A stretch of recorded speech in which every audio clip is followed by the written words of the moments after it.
여러분, 제가 총회장의 직임을 맡고 있는데 이 총회장의 직임을 맡으면서 가장 많이 하는 일이 뭘까요? 어떻게 하셨어요?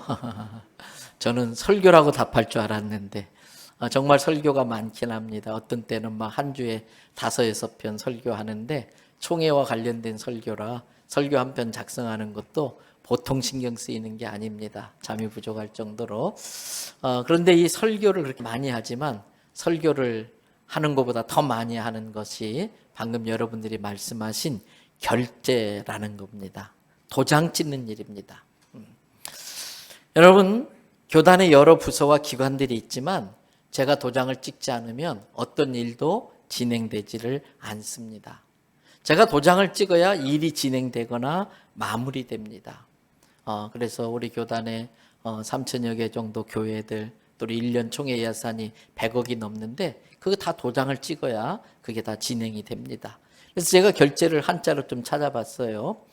이 결자는 터질 결, 막혀 있던 게 터진다. 막혀서 멈춰 있던 게 터져서 일이 진행된다. 그런 글자예요. 또 제자는 주보의 이 제자가 약간 틀린데 그 밑에 오드자가 아니라 나무 목자로 돼야 이 제자가 여기에 해당되는 제자인데 이거는 매듭 짓는다, 마무리한다 이런 제자입니다.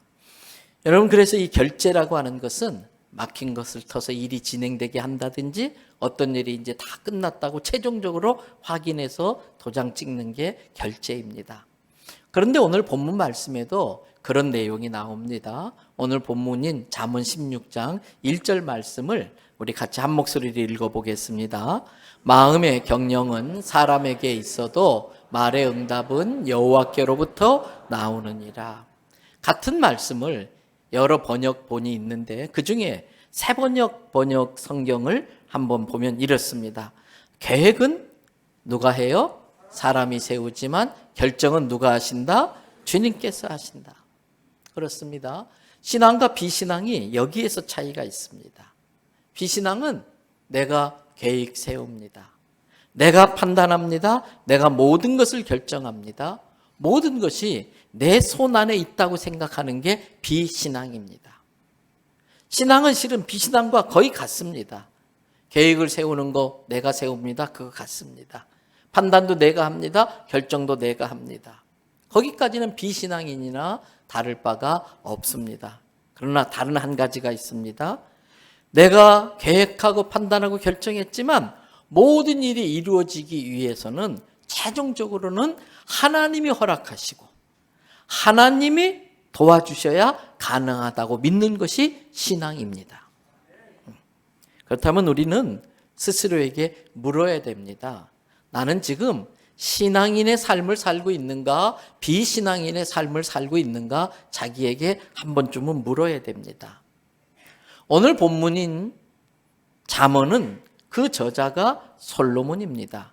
물론 전부 솔로몬의 말은 아니고 1장부터 22장 16절 중간까지 그리고 그 다음 나머지 31장까지는 솔로몬 외에 다른 사람이 한 말 중에 하나님이 허락한 유익한 말들이 모여진 게 잠언입니다. 그러나 오늘 본문은 어찌되었든 솔로몬의 이야기입니다. 솔로몬이 누굽니까? 보통 왕이 아닙니다. 역사상 가장 지혜로운 왕입니다.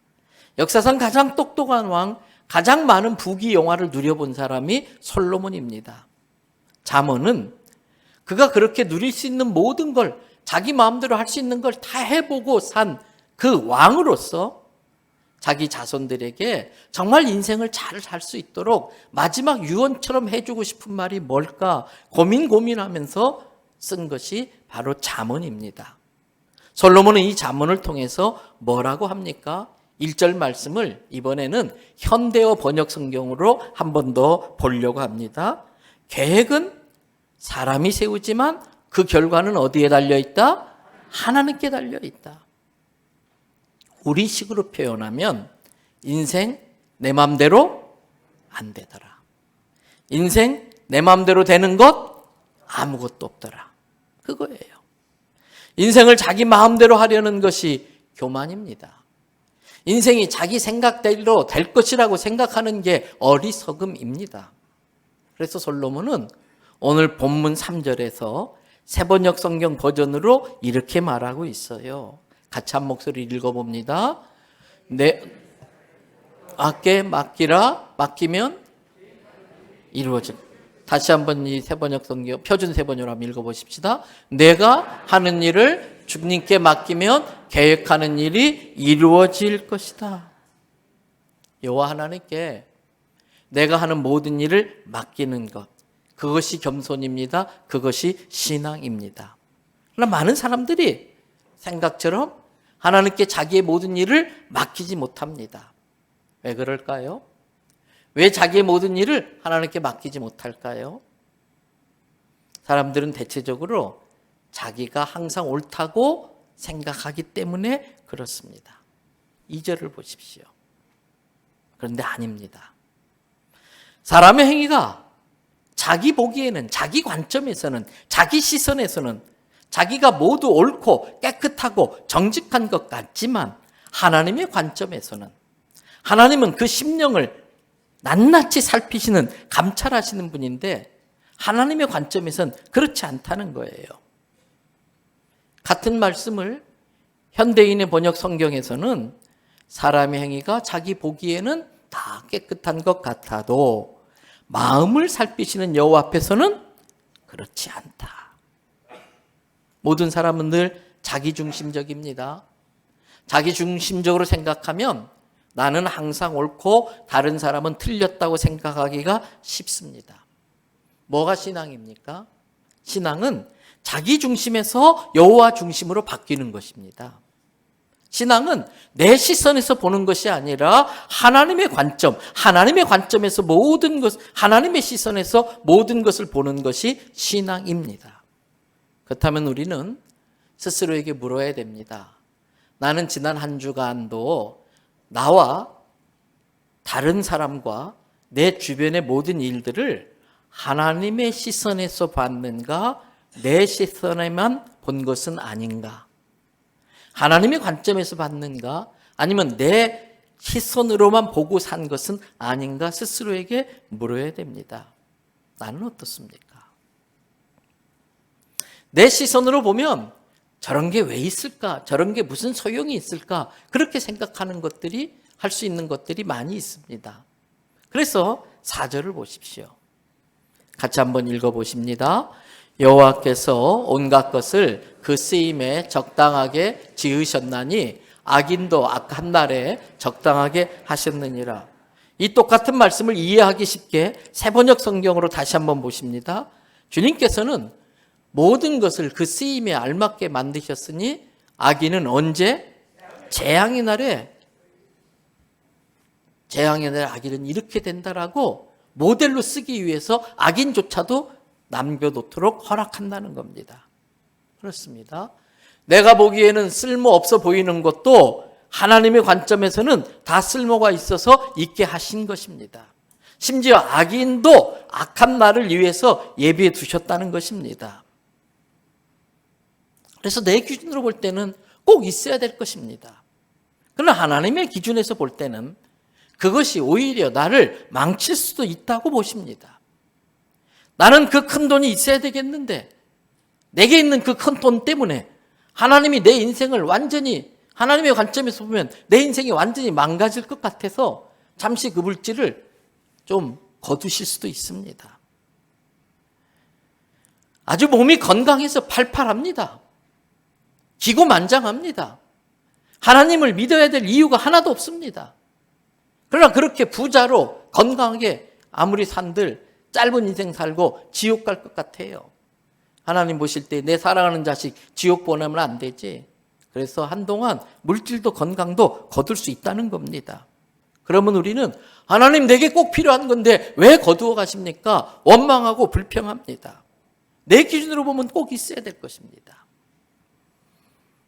그러나 하나님의 기준으로 보면 그것이 있어서 오히려 해로울 수 있다고 보신 겁니다.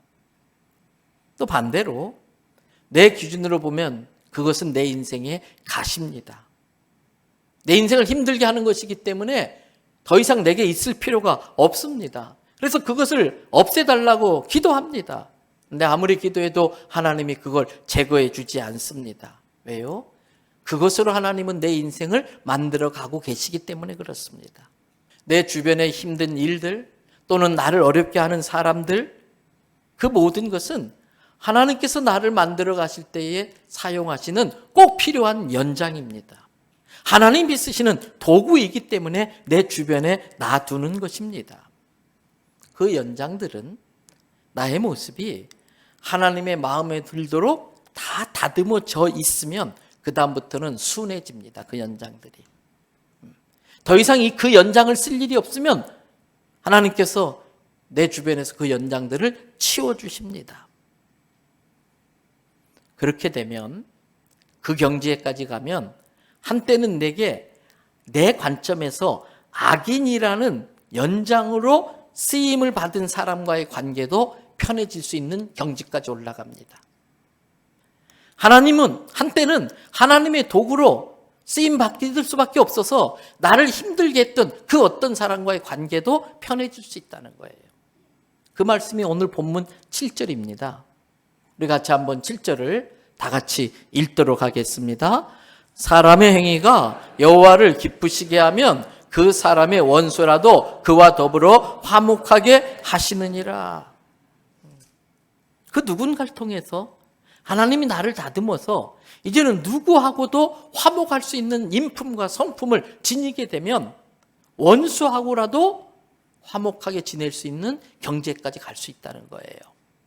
그렇다면 하나님은 연장을 언제 쓰실까요? 하나님은 그 연장을 언제 쓰실까요? 오늘 8절에 그 답의 힌트가 좀 나와 있습니다. 적은 소득이 공의를 겸하면 많은 소득이 불의를 겸하는 것보다 나으니라. 하나님 한번 살짝 눈 감아주세요. 이게 하나님이 기뻐하는 방법은 아닌 줄 알지만 내가 이렇게 큰 소득을 얻을 수 있는데 눈 한번 질끈 감고 일 저지르겠습니다. 하나님 보실 때에 이 녀석 봐라. 저러다가 큰일 나는데, 저러다가 쫄딱 망하는데 막으시는 거예요. 적은 소득이라 할지라도 하나님의 눈에 공의롭고 올바르면 많은 소득이라도 하나님이 옳지 못한 방법으로 모은 소득보다는 훨씬 더 적은 소득이 낫다는 겁니다. 하나님은 사람이 불의한 방법을 동원해서라도 많은 소득을 얻으려고 할 때에 하나님이 준비하셨던 도구를 사용해서 그 사람이 잘못되는 것, 아주 잘못되는 걸 막으려는 것입니다. 그런 사람들의 모습에 대해서 야고보 사도는 야고보서 1장 13절부터 17절에 걸쳐서 이렇게 말합니다. 사람이 어떤 시험을 받을 때에, 어떤 곤란한 어려운 일을 당할 때에 내가 하나님께서 그렇게 해서 시험 받는다라고 말하지 말아라. 하나님 탓하지 말아라. 하나님은 악에게 시험도 받지 않으시고 사람들을 시험하지도 않으신다. 너희가 그 어려움에 빠지게 된 궁극적인 이유는 14절, 오직 각 사람이 시험을 받는 것은 무엇에 끌려서? 자기 욕심에 끌려서 유혹당했기 때문이다. 15절, 욕심이 우리 안에 자리 잡으면 그 욕심을 다스리지 못하면 죄를 낳게 된다는 거예요. 그 죄는 점점점 자라서 우리를 잡아먹어버려요. 우리를 사망에까지 이르게 한다는 겁니다. 16절, 그러므로 내 사랑하는 자녀들아, 내 사랑하는 형제들아, 그런 것에 속지 말아라. 그러면서 우리가 믿어야 할 것이 있는데 17절, 온갖 내 인생의 좋은 은사와 온갖 내 인생의 좋은 온전한 선물은 다 위로부터 빛들의 아버지이신 하나님께로부터 내려오시나니 그분은 변함도 없으시고 햇빛에 의해서 움직이는 그림자조차도 없을 정도로, 이 그림자는 변하잖아요. 자꾸 바뀌잖아요. 하나님은 변함도 없으시고 회전하는 그림자도 없으실 정도로 신실하신 분이다. 때문에 그분을 믿고 의지하면서 온갖 좋은 은사와 온전한 선물이 그분으로부터 주어지는 걸 믿어야 된다는 말씀이에요. 그러므로 다시 오늘 본문으로 돌아와서 9절 말씀을 보십시오. 사람이 마음으로 자기의 길을 계획할지라도 그의 걸음을 인도하시는 분은 여호와시다. 내가 아무리 욕심을 부리고 욕심이 탐이 나서 갖고 싶어서 계획을 세우고 그것을 욕심 부려봐도 하나님이 보실 때에 그것이 결국 내 사랑하는 아들을 사망으로 이끌 것 같아 싶으면 그 길을 다른 길로 인도한다는 거예요. 내가 계획을 아무리 잘 세웠어도 그 계획이 나를 망하게 할 것 같으면 하나님은 그 길을 막으시고 하나님이 예비한 길로 이끄신다는 겁니다. 솔로몬은 이 진리를 분명히 깨달은 것 같습니다. 자기 같은 대단한 왕도 하나님이 허락하지 않으면 아무것도 할 수 없다는 걸 솔로몬은 분명히 깨달았습니다. 그래서 솔로몬이 왕의 자리에 있으면서 항상 마음에 두고 있는 것이 있었습니다. 오늘 본문 잠언 16장 10절에서 12절입니다. 하나님의 말씀이 왕인 나의 입에 있어야 내가 재판을 할 때에 내 판결을 사리사욕에 치우쳐서 그르치지 않을 수가 있습니다. 그래서 솔로몬은 자기 입에 하나님의 말씀을 두려고 항상 애썼다는 뜻이에요. 11절. 많은 사람들이 저울을 가지고 장난치고 속이지만 나는 공평한 저울과 접시 저울도 물건 놓는 것 같으면서 한번 쑥 누르잖아요. 새끼손가락 한번 모르는 안 보이게 쑥 누르면 바늘이 싹 올라가잖아요. 근데 이 저울이 하나님의 것이라는 거예요. 물건을 달아주는 추도 옛날에 못된 상인들은 추가 두 종류가 있잖아요. 겉모양은 똑같은데 무게가 다른 거 주머니에 넣어놨다가 슬쩍 바꿔치기 하잖아요. 더 무거운 추로 바꿔치기 해가지고 가벼운 추로 바꿔치기 하기도 하고. 그런데 그 모든 것도 하나님의 뜻, 하나님의 것이기 때문에 자기 사리사욕에 따라 어느 한쪽으로도 치우치지 않겠다는 거예요. 12절에 악을 행하는 것은 왕들이 미워해야 할 바이니 하나님의 관점에서 악한 짓을 하는 백성들은 왕도 미워해야 할 일이기 때문에 내가 그렇게 분별력을 가지고 하나님의 말씀을 기준으로 나라를 통치하면 그 보좌가 공의로 말미암아 어떻게 된다? 굳게 선다라는 거예요. 내가 굳게 쓰지 못하고 자꾸 위태위태한 이유는 내 기준으로 내 관점에서 내가 옳다고 보면서 살기 때문에 그렇다는 겁니다. 그러면서 솔로몬은 하나님의 지혜로 나라를 이끌어가는 것이 너무 좋고 감사해서 16절에 고백을 해요. 우리 16절 다 같이 읽습니다. 지혜를 얻는 것이 금을 얻는 것보다 얼마나 나은고 명철을 얻는 것이 은을 얻는 것보다 더욱 나으니라. 그러면서 솔로몬은 자기 삶을 마무리하면서 자기 후손도 또 이 진리를 알고 살기를 원한 거예요. 그래서 그 진리를 이 잠언에 기록하면서 우리에게 이 시간 알려주고 있습니다. 여러분, 그렇다면 그 솔로몬이 깨달았던 지혜는 어디서 올까? 그 답을 20절에서 알려주고 있어요. 그 지혜가 어디서 오는지 20절 말씀 또 읽어볼까요? 삼가 말씀에 주의하는 자는 좋은 것을 얻나니 여호와를 의지하는 자는 복이 있느니라. 삼가, 이거는 함부로 하면 안 되고 이게 하나님의 말씀의 기준에서 볼 때에 옳은 것인가? 삼가한다는 것은 하나님의 관점에서 자기를 살피고 판단하고 결정한다는 거예요. 말씀으로 자기를 늘 주의하면서 말씀을 의식하면서 그러면 좋은 것을 얻고 그리고 그 말씀을 믿고 하나님께 모든 걸 맡기며 의지하는 자가 복이 있다는 거예요. 지혜는 삼가 하나님의 말씀에 주의하면서 인생을 사는 겁니다. 지혜는 여호와를 의지하는 자세, 여호와를 의지하는 태도입니다. 하나님의 말씀을 삼가 주의하여 내게 무엇라고 말씀하는지 주의하여 읽으면 그 안에서 우리는 인생에 꼭 필요한 지혜를 얻을 수 있습니다. 그 말씀에서 내 인생에 좋은 것이 무엇인지를 분별할 수 있는 분별력을 얻고 그 말씀을 통해서 좋은 것을 내 인생에 둘 수 있게 됩니다. 여러분, 어떤 사람이 삼가 하나님의 말씀에 주의하고 여호와를 의지하며 산다는 것을 어떻게 할 수 있습니까?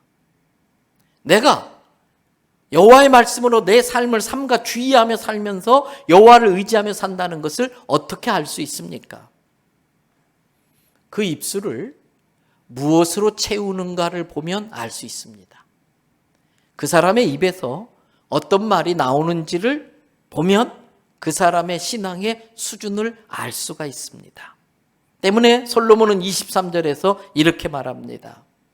지혜로운 자의 마음은 그의 입을 슬기롭게 하고 또 그의 입술에 지식을 더하느니라.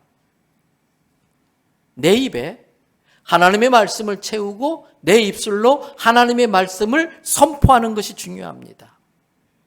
많은 경우에 내 입에서 나오는 말이 죽이기도 하고 살리기도 합니다. 내 입에서 나오는 말이 나를 죽게도 만들고 살게도 할 수 있습니다. 마음에 담긴 것들이 입으로 튀어나오는 것이 말입니다. 그 마음을 하나님의 말씀으로 채우면 그 입을 통해서 슬기롭고 지혜로운 말이 나옵니다. 그것이 내 생명을 지키고 내 생명을 살립니다. 이제 마무리하겠습니다. 오늘 본문인 잠언 16장은 어떻게 마무리되고 있는지 보세요. 33절입니다. 같이 읽습니다. 제비는 사람이 뽑으나 모든 일을 작정하기는 여호와께 있느니라. 제비는 사람이 뽑지만 결정은 하나님의 손에 달렸다는 거예요. 예를 들어 여기 통이 하나 있어요. 제비통이 있어요. 제가 거기에 2장의 제비 뽑기를 넣었어요. 그래서 좋은 걸 뽑은 사람에게, 당첨된 사람에게 큰 선물을 줄 거예요. 자, 2사람이 와서 뽑았습니다. 첫 번째 사람 A라는 사람에게 뽑으세요. 딱 뽑았더니 펼쳤어요. 꽝! 그러면 2번째는 뽑을 필요도 없어요. 2번째 사람에게 주려는 선물 주면 되는 거예요. 근데 첫 번째 사람이 저 사람 먼저 뽑으라고 그러고 나는 뒤에 뽑겠다고. 그래도 걱정 안 해요. 아, 그래요? 그러면 당신이 나중에 뽑으세요. 그럼 뽑으라고 줘요. 그래도 꽝이에요. 왜? 2개 다 꽝 써놨거든요. 아무리 용 써는 재주를 갖고 있어도 그 제비통을 내가 만들면 내 마음대로 되는 거예요. 내가 주고 싶은 사람이 그 선물 줄 수 있는 거예요.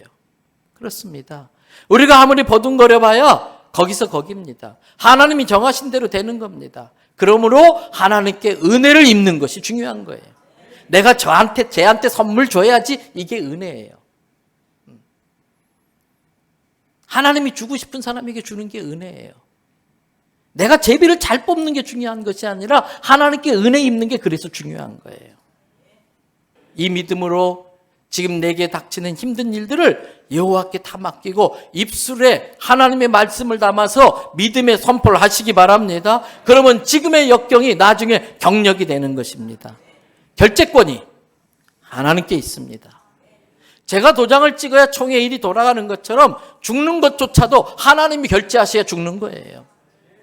결재권이 하나님께 있습니다. 그러므로 힘들 때마다 이사야서 41장 10절부터 9절 10절을 읽고 또 읽어보시기 바랍니다. 9절에 내가 땅 끝에서부터 너를 붙들며 땅 모퉁이에서부터 너를 부르고 내게 이르기를 너는 나의 종이야. 내가 너를 다듬어서 쓰고 나의 입맛에 딱 맞는 신실한 종으로 만들기 위해서 지금 다듬고 있는 중이야. 네가 당하는 고통으로 인하여 네가 썩을 수 있어. 버림받았다고 썩을 수 있어. 아니야. 내가 너를 택하고 싫어하여 버리지 아니할 거야. 그러므로 너는 10절 다 같이 읽어봅니다. 두려워하지 말라. 내가 너와 함께함이라. 놀라지 말라. 나는 내 하나님이 됨이라. 내가 너를 굳세게 하리라. 참으로 너를 도와주리라. 참으로 나의 의로운 오른손으로 너를 붙들리라. 여러분 힘들고 어려울 때마다 이 말씀 붙들고 하나님 앞에 엎드려 기도할 수 있는 우리 모두 되기를 주님의 이름으로 축복합니다.